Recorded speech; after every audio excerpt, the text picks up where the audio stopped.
In the glittering ballrooms of 1815 London, silence was often louder than whispers. But nothing was as deafening as the cold indifference of Arthur Cavendish, the Duke of Rothbury, toward his new bride. He married her for a signature on a deed, took her dowry, and left her standing alone at the altar of public opinion. He thought she would fade into the tapestry of his country estate, a forgotten relic of his obligation. He was wrong. This is the story of how the invisible Duchess became the diamond that cut him the deepest. The ink was barely dry on the marriage certificate when Arthur Cavendish, the 9th Duke of Rothbury, made his intentions clear. The carriage ride from the chapel to Rothbury House in Mayfair had been suffocatingly silent. Rain lashed against the velvet-curtained windows, mirroring the storm brewing in Lady Clara Stirling's heart. She sat rigidly, her knuckles white as she gripped her bouquet of lilies, stealing glances at the man who was now her husband. Arthur was undeniably striking, tall, with the sharp, aristocratic jawline of the Cavendish lineage, and eyes the colour of a stormy Atlantic. But those eyes held no warmth, only a weary resignation. He looked at her not as a wife, but as a finalized contract. When the carriage halted, the footman opened the door, and Arthur stepped out, waiting a beat too long before offering his hand to assist her. As Clara stepped onto the wet cobblestones, shivering in her silk gown, Arthur spoke his first words to her since their vows. "My valet has arranged your quarters in the East Wing," he said, his voice a low baritone that vibrated through the damp air. "I reside in the West. You will find I am a man of solitary habits, Clara. I trust you will respect that." Clara felt the breath leave her lungs. "Arthur," she started, her voice trembling slightly. "Surely on our wedding night." He cut her off with a look so icy it could have frozen the Thames. "Our union preserved my family's estate in Derbyshire and settled your father's gambling debts at White's. The transaction is complete. Do not ask for sentiment where there is none." With that, he turned on his heel and strode up the marble steps, leaving his new Duchess standing in the rain, watched only by a pitying groom and the stone gargoyles leering from the roof. The first month was a lesson in humiliation. London society, sharp-toothed and unforgiving, smelled blood in the water. At the opera, Arthur would sit in the back of their box, reading correspondence, while Clara sat alone at the front, forcing a smile as the ton whispered behind their fans. "The Virgin Widow," they called her, "the Duchess of Dust." Clara was 22, possessed of a quiet intelligence and a beauty that was subtle rather than shouting, eyes like spun gold and hair the colour of roasted chestnuts. But under Arthur's neglect, she began to wilt. She spent her days wandering the cavernous halls of Rothbury House, writing letters to her sister in the country that she never sent, and eating dinner at a table that could seat 30, with only the ticking of the grandfather clock for company. The breaking point came in late November. It was the night of Lady Jersey's annual masquerade, a pinnacle of the social season. Clara descended the grand staircase, wearing a gown of pale blue silk, hoping to finally accompany her husband. She found Arthur in the foyer, dressed in his riding leathers, pulling on his gloves. "You are going out?" she asked, her voice echoing in the empty hall. "To the club," Arthur replied, not looking up. "But the masquerade. We received an invitation. It is expected."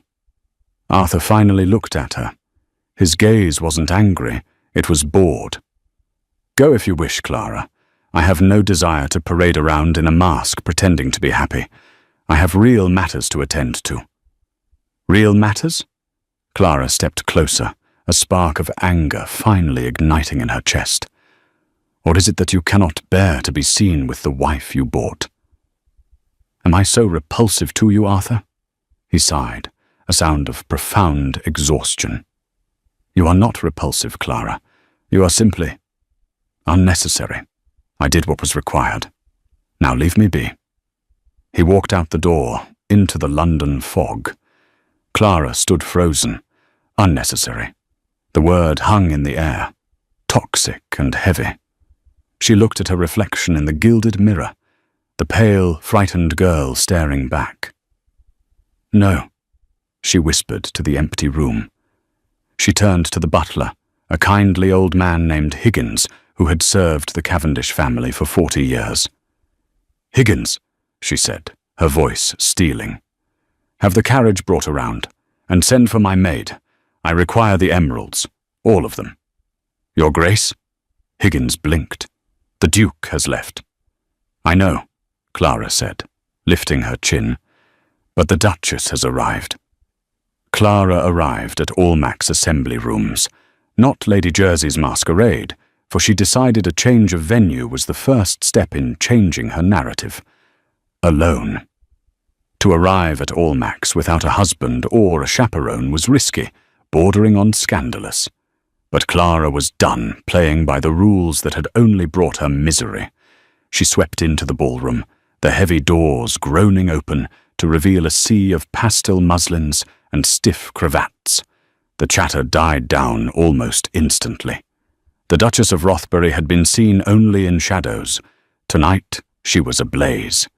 She wore the Cavendish emeralds, a necklace of stones the size of quail eggs that hadn't been worn since Arthur's grandmother, a Duchess, formidable woman known as the Iron Duchess, had passed.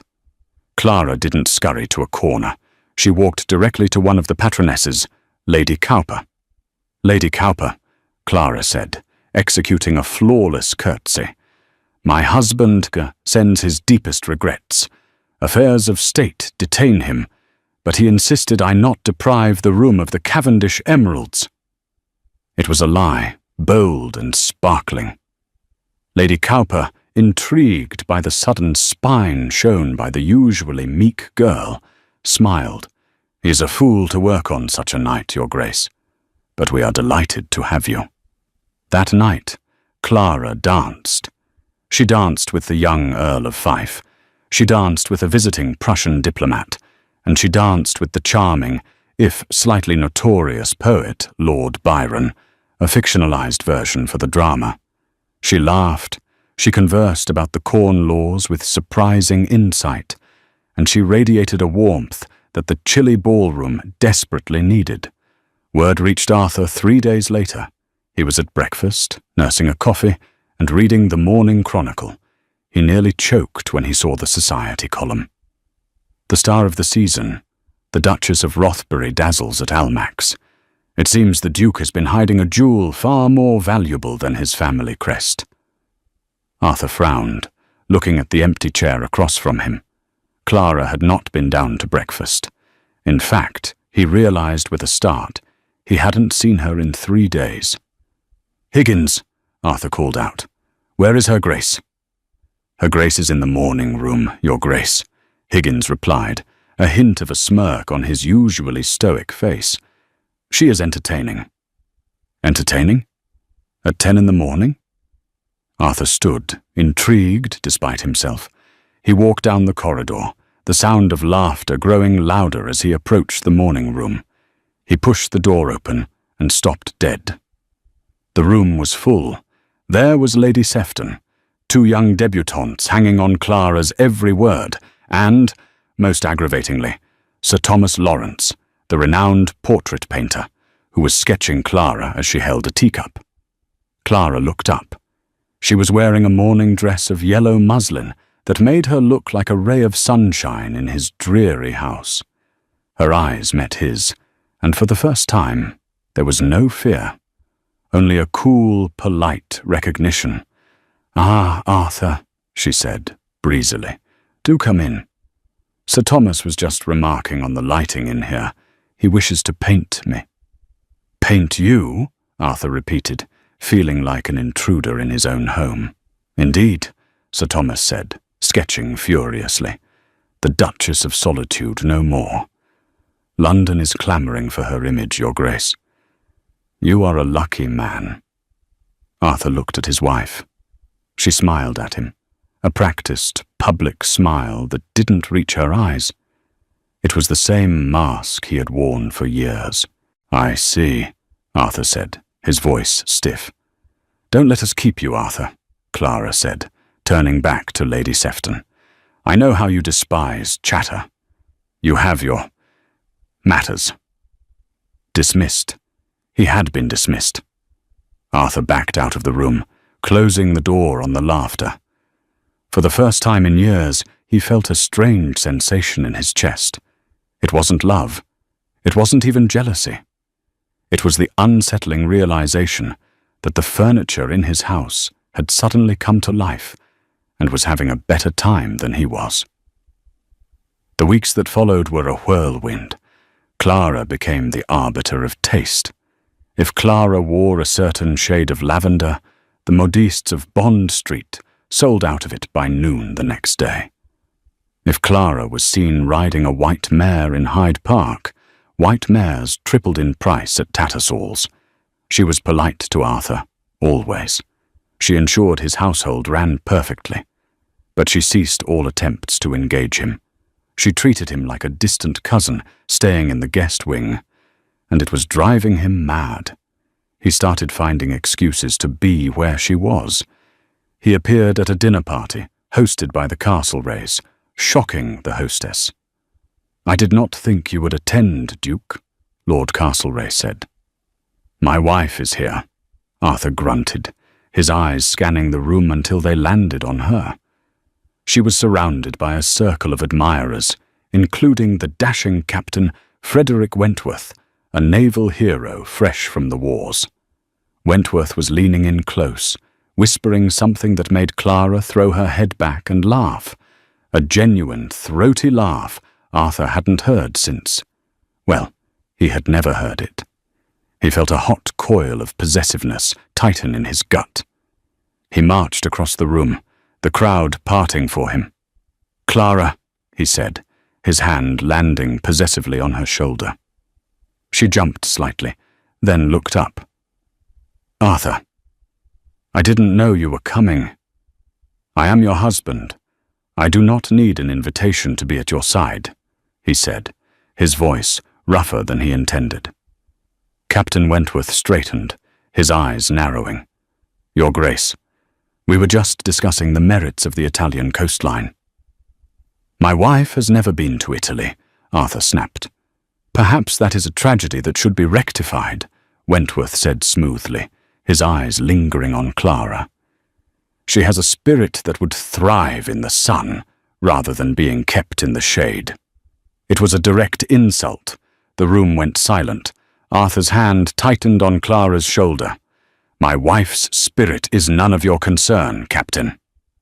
Clara placed her hand over Arthur's, not to comfort him, but to remove his grip. "Gentlemen," she said, her voice cool and commanding, "the music is starting. Captain, I believe you promised this set to Lady Mary. Arthur, surely you wish to get a drink?" She deftly separated them, managing the situation with the skill of a diplomat. But as she turned to walk away, Arthur caught her wrist. "Dance with me," he demanded. Clara looked at his hand, then his face. "You don't dance, Arthur. Tonight I do." He pulled her onto the floor for a waltz. He was rusty, but he knew the steps. He held her close, closer than propriety strictly allowed. He could smell her perfume. Jasmine and rain. "What is this game, Clara?" he hissed as they spun. "Wentworth, really?" "There is no game, Arthur," she replied, keeping her frame rigid. "I am merely living. You told me I was unnecessary, so I made myself unnecessary to everyone else." "You are my Duchess," he growled.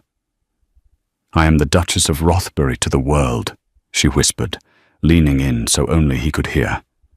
"But to you, I am just the debt you paid."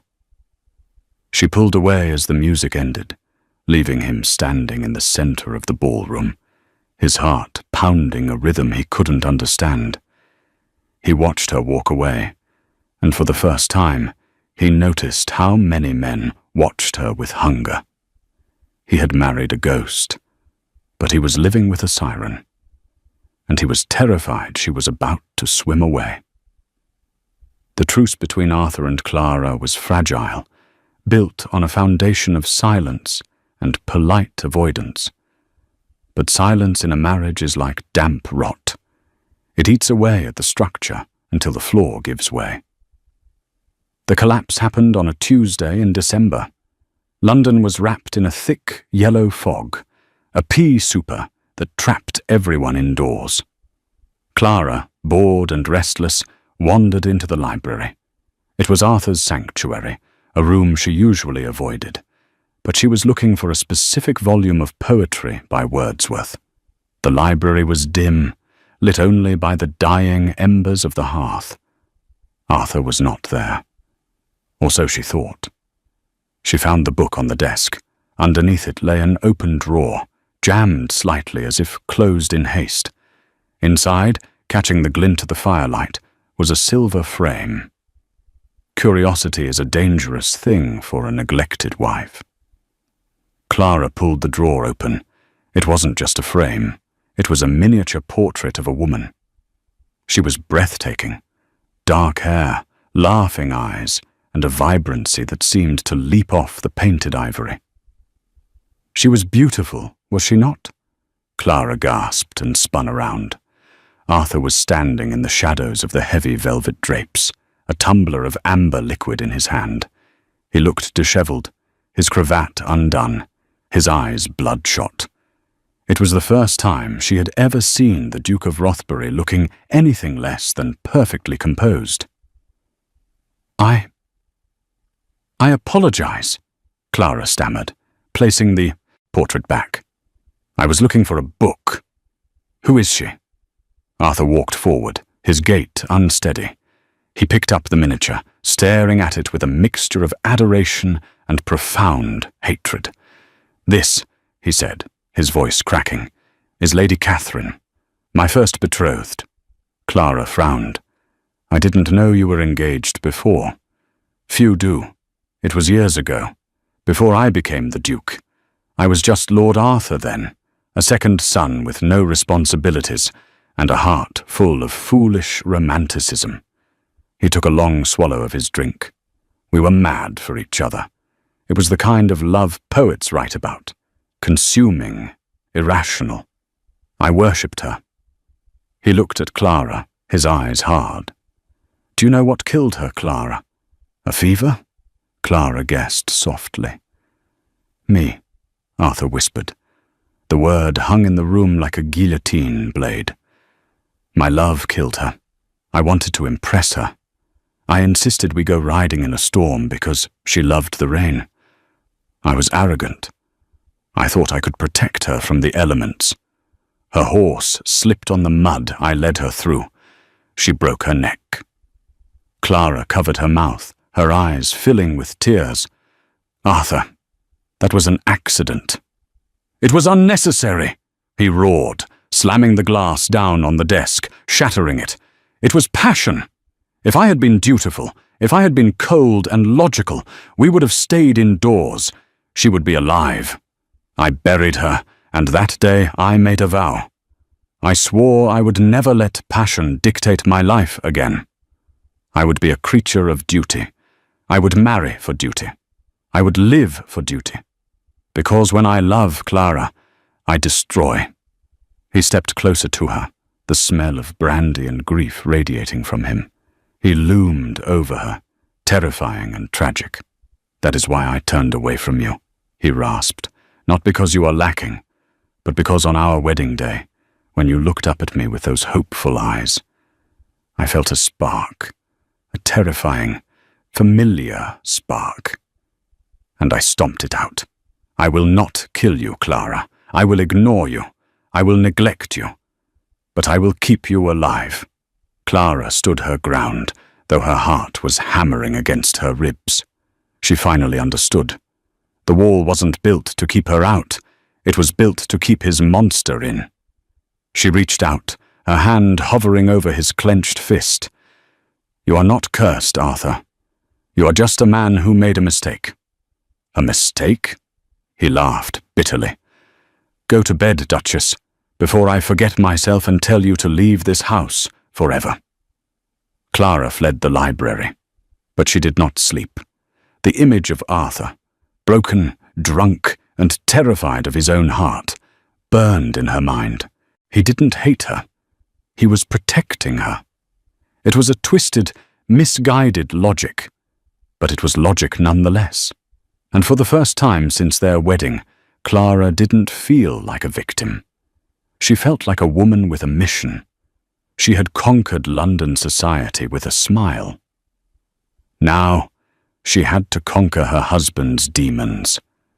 But she knew that words would not be enough. She needed a way to prove that passion didn't always lead to death. Sometimes it was the only thing that could save a life. 2 days later, Arthur announced they were leaving for the country. He claimed it was to inspect the tenant farms in Derbyshire, but Clara knew he was running away from the intimacy of that library confession.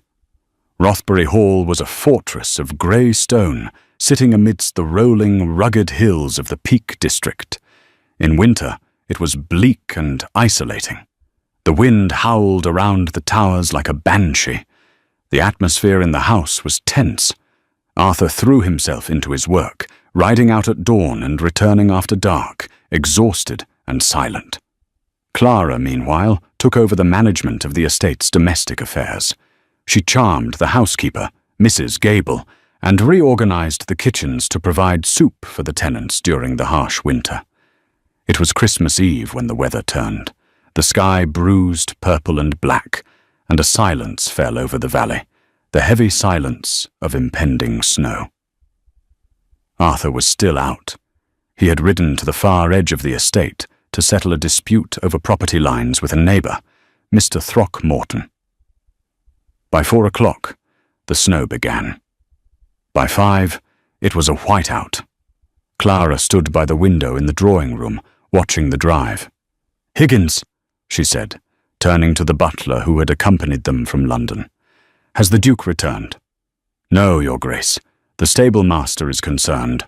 The drifts are already 3 feet deep in the pass." Clara felt a cold knot of dread in her stomach. "Send riders out." "Now." "We have, Your Grace, but the horses are struggling." An hour passed, then 2. The riders returned, defeated by the blizzard. They hadn't found him. "He is out there," Clara said, her voice trembling. "He will freeze." "We must wait for morning, Your Grace," Higgins said gently. "To go out now is suicide." Suicide. The word triggered a memory of Arthur in the library. "I will not kill you." "I am not waiting," Clara said. She wasn't the Duchess of Dust anymore.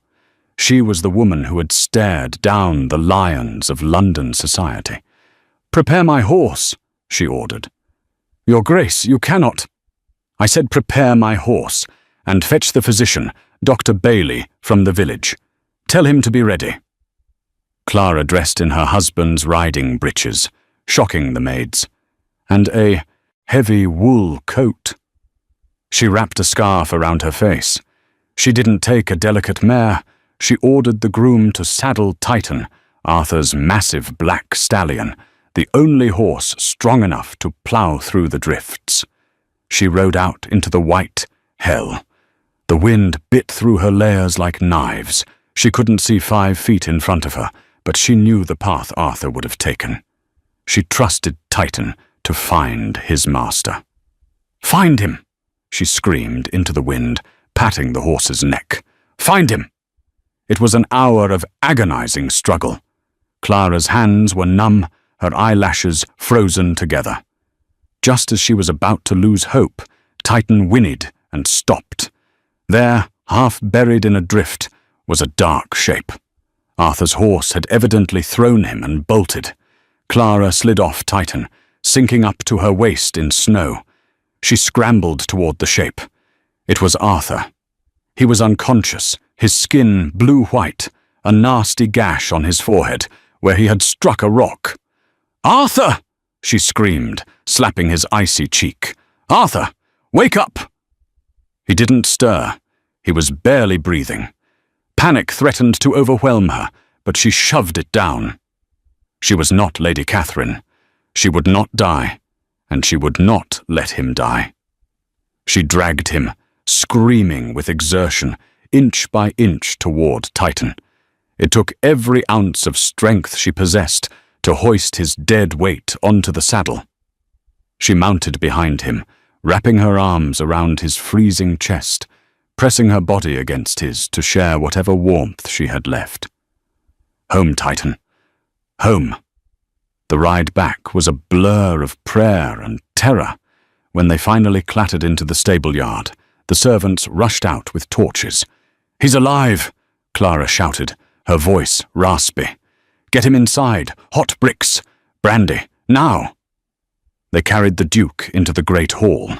They stripped his frozen clothes off and laid him before the roaring fire. Dr. Bailey arrived, shaking snow from his coat, and immediately set to work. Clara did not leave his side. She sat on the rug, still in her wet riding clothes, holding Arthur's hand as the doctor stitched his head and chafed his limbs. "Will he live?" Clara asked, her voice hollow. Dr. Bailey looked grave. "The hypothermia is severe, Your Grace, and the fever is already setting in. The next 24 hours will decide it. If he survives the night, he has a chance. But he needs a reason to fight. He seems remarkably willing to let go." Clara looked at her husband's pale face. "He seems willing to let go." "He will not let go," Clara vowed. "I will not allow it." She dismissed the maids. She dismissed the doctor to the guest room. She sat alone with Arthur as the grandfather clock ticked, echoing the night she first arrived at his house. Around 3 a.m., the fever spiked. Arthur began to thrash, mumbling in his delirium. "Catherine! Rain! Turn back!" he moaned, tears leaking from his closed eyes. "My fault." Clara leaned over him, smoothing the hair back from his burning forehead. "No, Arthur," she whispered fiercely into his ear. "I am not Catherine. I am Clara, and we are not in the rain. We are home. You are safe. You didn't kill me. I saved you. Do you hear me, Arthur Cavendish? I saved you." He gasped, his eyes flying open. They were unseeing, glazed with fever. But he looked at her. "Clara," he croaked. "I am here." "Why?" He struggled to speak. "Why are you here?" "Because you are my husband," she said, her tears finally falling onto his face. "And because you are a fool if you think I will let you die to satisfy some tragic, poetic justice. You owe me a dance, Arthur. A real one." He stared at her for a long moment, his breathing ragged. The ghost of Catherine seemed to hover in the room, waiting to take him. But Clara's grip on his hand was warm, solid, and undeniably alive. "Stubborn woman," he whispered. And then, for the first time in his life, Arthur Cavendish closed his eyes and slept a peaceful, dreamless sleep. The storm raged outside, but the ice inside the Duke of Rothbury had finally begun to crack. But surviving the night was one thing. Facing the morning, and the undeniable shift in power between them, would be another challenge entirely. The fever broke on the 3rd day. Arthur woke to the smell of lavender and wood smoke. For a moment, he thought he was back in London, trapped in the grey monotony of his existence. But then pain shot through his ribs, sharp and demanding, anchoring him to the reality of the Derbyshire bedroom. He turned his head. Clara was there.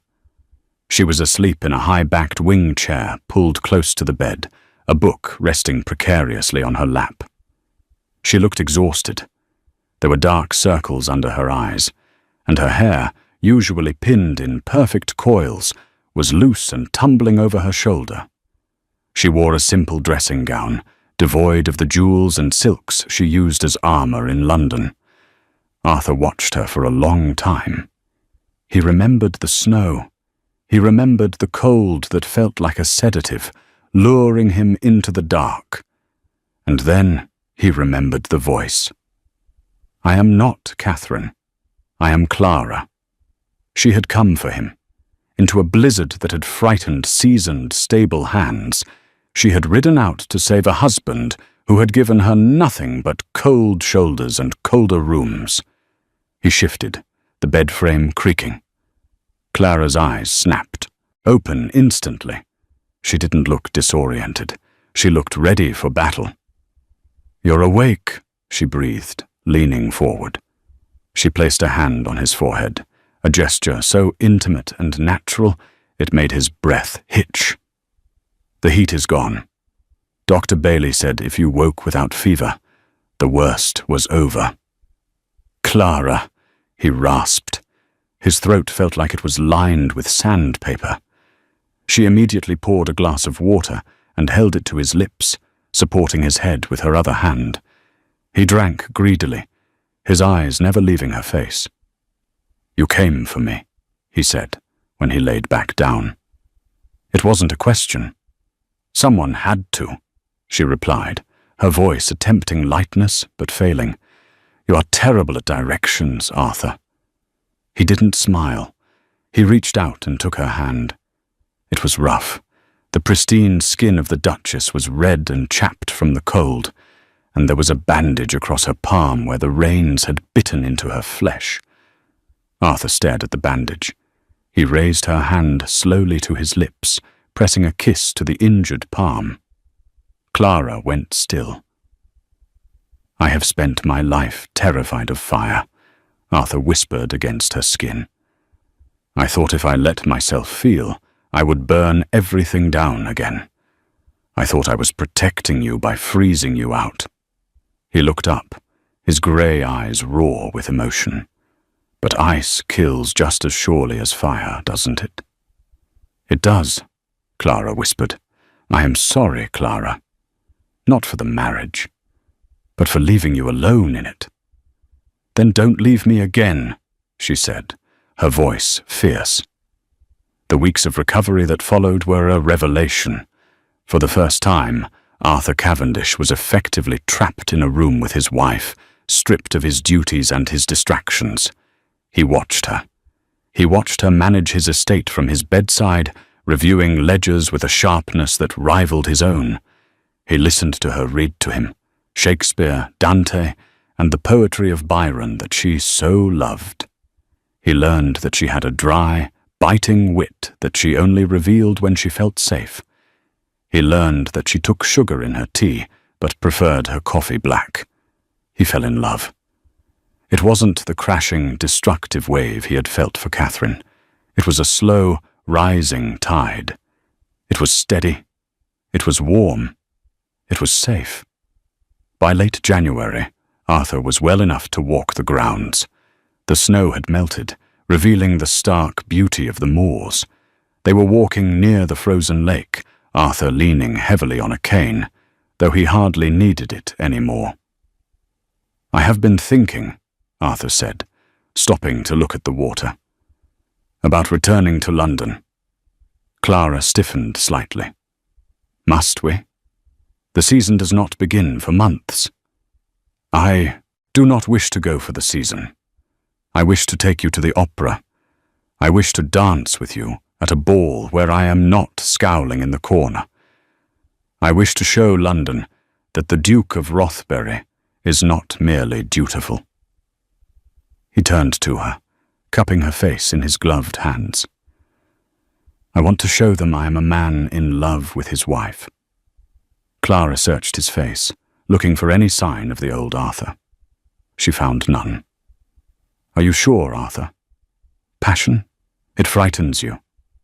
"You frighten me," he admitted. "You are formidable, Clara. You dragged 14 stone of dead weight through a blizzard. But I find I am no longer afraid of the fall. I am only afraid of landing where you are not." He kissed her then.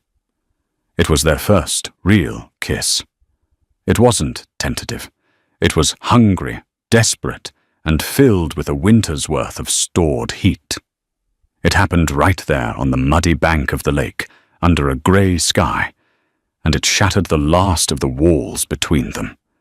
That night, Arthur did not go to his own room.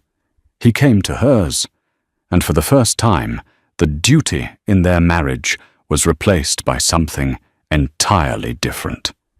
It was a union of two lonely souls who had weathered the storm and found they preferred the shelter of each other's arms. Spring came to Derbyshire in a riot of wildflowers and green shoots.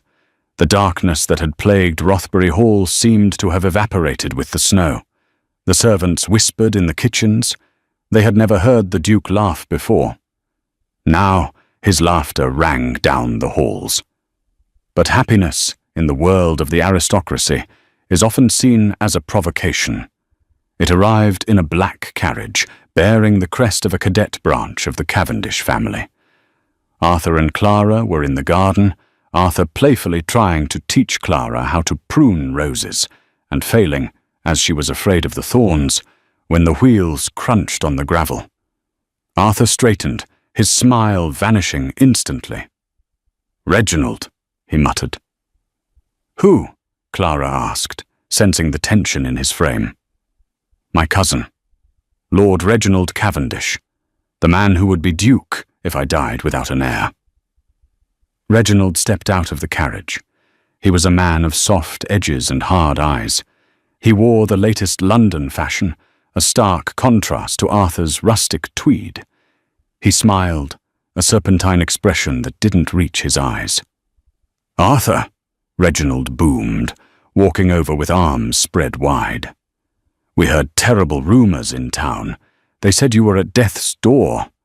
I came as fast as the roads allowed to offer my assistance." "As you can see, Reginald, the rumors were exaggerated," Arthur said coldly, not offering his hand.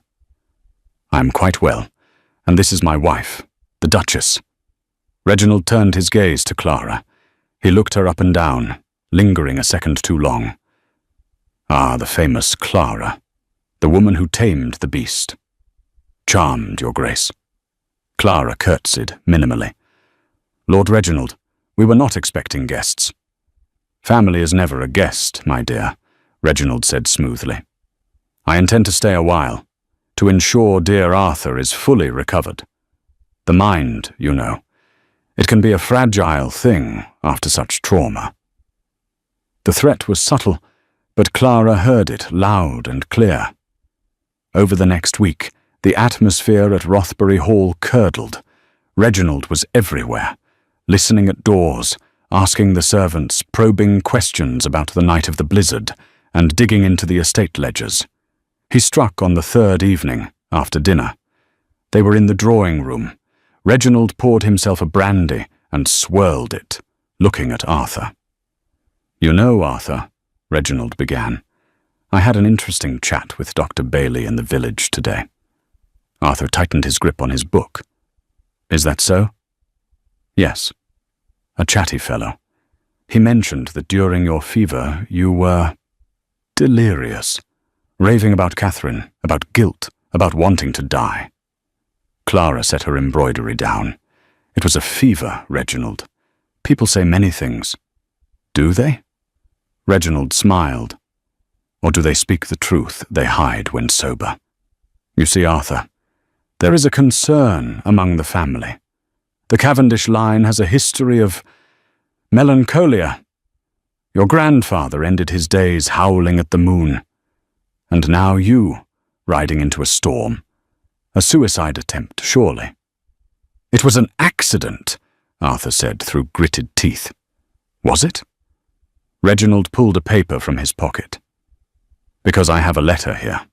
A letter you wrote to your solicitor the day before the storm, updating your will, leaving everything to Clara.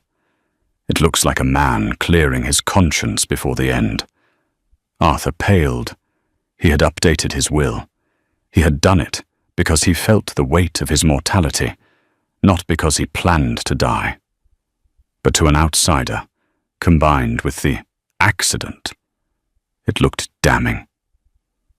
"What do you want, Reginald?" Arthur asked quietly. "I want the dukedom protected," Reginald said, his voice dropping to a whisper. "I have petitioned the court of lunacy, based on your history of instability, your obsession with your dead fiancé, and this clear attempt on your own life. I believe I have a strong case to have you declared incompetent. I would be appointed custodian of the estate." "You are insane!" Clara stood up, her voice trembling with rage. "Am I?" Reginald sneered. "I have witnesses, Clara. Servants who heard him scream at you in London. Servants who saw him drink himself into a stupor.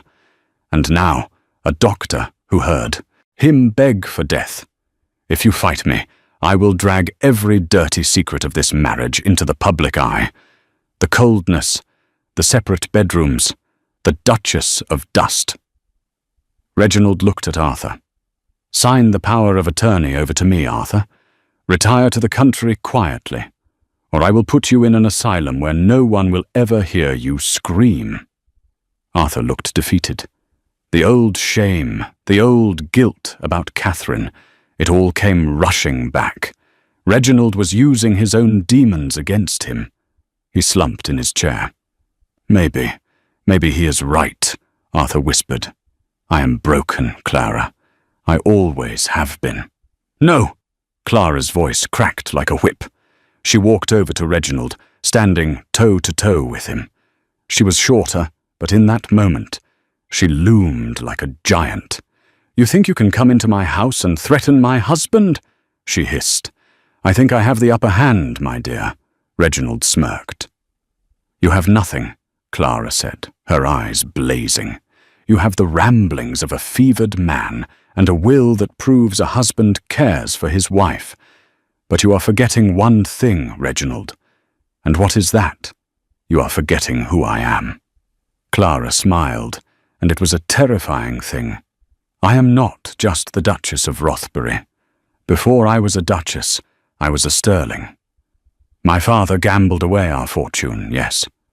But do you know who held his markers? Who balanced his books so the bailiffs didn't take the house? Me." She stepped closer. "I have seen the estate ledgers, Reginald. I saw the payments made to a Mr. Blackwood in London for consulting services regarding the Cavendish investments. I thought it odd. So I wrote to my father's old friends at the bank." Reginald's smile faltered. "Mr. Blackwood doesn't exist," Clara continued, her voice cold and precise. "But the account leads directly to a gaming hell in Covent Garden, one that you frequent. You have been embezzling from the family trust for years, Reginald." Arthur looked up, stunned. "What?" "I have the bank records arriving tomorrow." Clara lied effortlessly. She didn't have them yet, but she knew how to bluff. She had watched her father do it 1,000 times. "If you file that petition, Reginald, I will hand those records to the magistrate. You won't be the Duke. You will be a convict on a ship to Botany Bay." Reginald stared at her, sweat beaded on his upper lip. He looked from Clara's steely gaze to Arthur's shocked expression. He realized he had made a fatal error. He had attacked the Duke, thinking the wife was a passive ornament. You wouldn't," Reginald stammered. "Try me," Clara whispered. "Get out of my house. If I see you in Derbyshire or London again, I will ruin you." Reginald hesitated for 1 second. Then he turned and fled the room, the heavy oak doors slamming behind him. Silence descended on the drawing room. Arthur stared at his wife. She was trembling now, the adrenaline fading. "Did you—" Arthur started. "Did you really find embezzlement?" Clara turned to him, her knees giving way. He caught her before she fell, pulling her onto his lap. "I found some irregularities," she admitted, burying her face in his neck. "But the rest? I made it up. I just needed him to leave." Arthur laughed. It was a sound of pure disbelief and adoration. He held her tight, rocking her back and forth. "You are terrifying," he murmured into her hair, "and thank God for it." They had survived the cold, they had survived the past, and now they had survived the enemy within. But the final test remained, returning to the lion's den of London, not as a fractured couple, but as a united force. The return of the Duke and Duchess of Rothbury to London was the most anticipated event since the peace treaty with France. The capital was rife with rumours. Some said the Duke had gone mad and was locked in an attic. Others whispered that the Duchess had run off with a stable boy. Reginald Cavendish had vanished into obscurity, supposedly on a sudden tour of the continent, leaving a vacuum that the gossip-mongers were desperate to fill. It was April when the Rothbury carriage finally rolled onto the cobblestones of Grosvenor Square. But this was not the suffocating arrival of their wedding day. The windows were down, the curtains were drawn back, and those walking by stopped and stared, for they saw Arthur Cavendish pointing out a piece of architecture to his wife, who threw her head back and laughed, a sound that carried on the spring breeze. The true test, however, was the Prince Regent's ball at Carlton House. It was the apex of the season, a gathering of the most judgmental eyes in England. Clara stood before the mirror in her dressing room. She wore a gown of shimmering silver silk, overlaid with netting that sparkled like frost. Around her neck, the heavy, old-fashioned emeralds were gone. Instead, she wore a simple, breathtaking diamond pendant, a single, flawless stone that caught the light like a trapped star. "You look," a deep voice said from the doorway, "dangerous." Clara turned. Arthur stood there, resplendent in formal black evening wear, his orders pinned to his chest, but the severity of his clothes was softened by the warmth in his eyes. He crossed the room and kissed her bare shoulder. "Are you ready to face the wolves?" he asked. "Let them howl," Clara smiled, adjusting his cravat. "I have the Alpha by my side." When the footman at Carlton House announced, "His Grace, the Duke of Rothbury, and Her Grace, the Duchess," the music literally stopped. The hush that descended was heavy, suffocating. They descended the grand staircase arm in arm. They did not walk with the stiff distance of strangers. They moved as one entity, their bodies slightly inclined toward each other, communicating in a silent language of touches and glances. Lady Jersey, the patroness of Almack's, approached them first, her eyes sharp as hawks. "We were told you were ill, Duke," she said, her fan fluttering aggressively. "We feared the worst." "I was ill," Arthur replied, his voice projecting clearly across the silent room. "I was suffering from a blindness that afflicted me for years, but thanks to my wife, my vision has been perfectly restored." He looked at Clara with such naked adoration that Lady Jersey actually blushed and snapped her fan shut. Throughout the night, the dynamic of London society shifted on its axis. Men who had previously leered at Clara now approached her with profound respect, sensing the protective aura Arthur cast around her. Women who had pitied the Duchess of Dust now looked at her with undisguised envy. Captain Wentworth, the man who had once flirted with Clara to spite Arthur, found himself cornered by the Duke near the champagne fountain. Wentworth braced himself for a duel. Instead, Arthur offered him a glass. "I believe I was rude to you at our last meeting, Captain," Arthur said calmly. "You saw the worth of my wife before I allowed myself to admit it. For that, you have my gratitude. But do not mistake my gratitude for an invitation. She is mine." Wentworth took the glass, stunned. "Your Grace is changed." "I am awake, Captain. There is a difference." The climax of the evening came during the final waltz. As the orchestra struck up the opening notes, Arthur led Clara to the center of the floor, They danced. It was not the dutiful shuffle of their wedding, nor the tense standoff of the winter. It was a fluid, mesmerizing display of intimacy.